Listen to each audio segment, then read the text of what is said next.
ఏ ముహూర్తంలో రివర్స్ విధానం ఎంచుకున్నారో కానీ వైఎస్ఆర్ కాంగ్రెస్ పార్టీ అధినేత జగన్మోహన్ రెడ్డి ఏం మాట్లాడినా ఏం చేసినా ఆయనకే రివర్స్ అవుతూ ఉంది.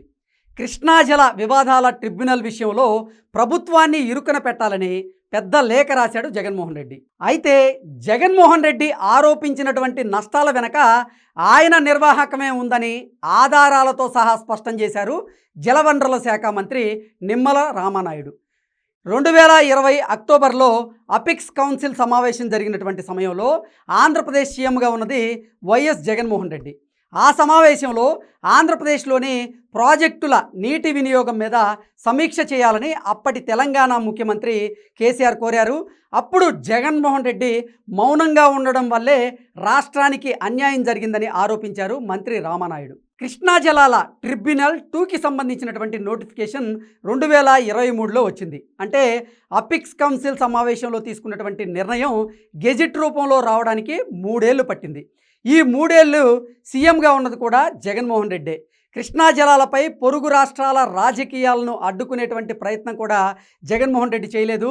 గెజిట్ నోటిఫికేషన్ విడుదల కాకుండా సుప్రీంకోర్టులో అయినా పిటిషన్ అయినా సరే దాఖలు చేయాలి, అది చేయలేదు జగన్మోహన్ రెడ్డి.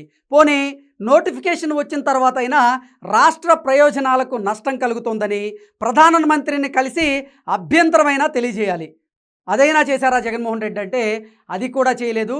అప్పుడు ఏమీ చేయకుండా ట్రిబ్యునల్ విచారణ గురించి జగన్ కపట నాటకాలు ఆడుతున్నారని మండిపడ్డారు మంత్రి రామానాయుడు. 2014లో రాష్ట్ర విభజన తర్వాత కృష్ణా జిల్లాల్లో ఆంధ్రప్రదేశ్కి 512 టీఎంసీలు, తెలంగాణకి 299 టీఎంసీలు వాడుకునే విధంగా ఒప్పించింది. అలాగే రాష్ట్ర ప్రయోజనాలను కాపాడింది కూడా అప్పటి ముఖ్యమంత్రి వర్యులు నారా చంద్రబాబు నాయుడు గారేంటూ గుర్తు చేశారు మంత్రి రామానాయుడు. 2014 నుంచి 2019 వరకు టీడీపీ హయాంలో రాయలసీమ నీటి ప్రాజెక్టు కోసం 12,000 కోట్ల రూపాయలు ఖర్చు పెడితే జగన్మోహన్ రెడ్డి 5 ఏళ్ల పాలనలో 2,000 కోట్ల రూపాయలు మాత్రమే ఇచ్చారన్న విషయాన్ని ఎత్తి చూపించారు ఆయన. కూటమి ప్రభుత్వం అధికారంలోకి వచ్చిన మొదటి సంవత్సరంలోనే 3,860 కోట్లతో హంద్రీనీవా ప్రాజెక్టు పనులు పూర్తి చేశామంటూ ఆయన చెప్పుకొచ్చారు.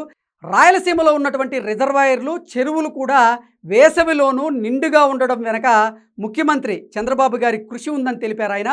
మొత్తం మీద జగన్మోహన్ రెడ్డి ఏ ఆరోపణ చేసినా ఆయన హయాంలో ప్రదర్శించినటువంటి నిర్లక్ష్యం, వైసీపీ సర్కారు చేతగానితనమే బయటపడుతూ ఉంది.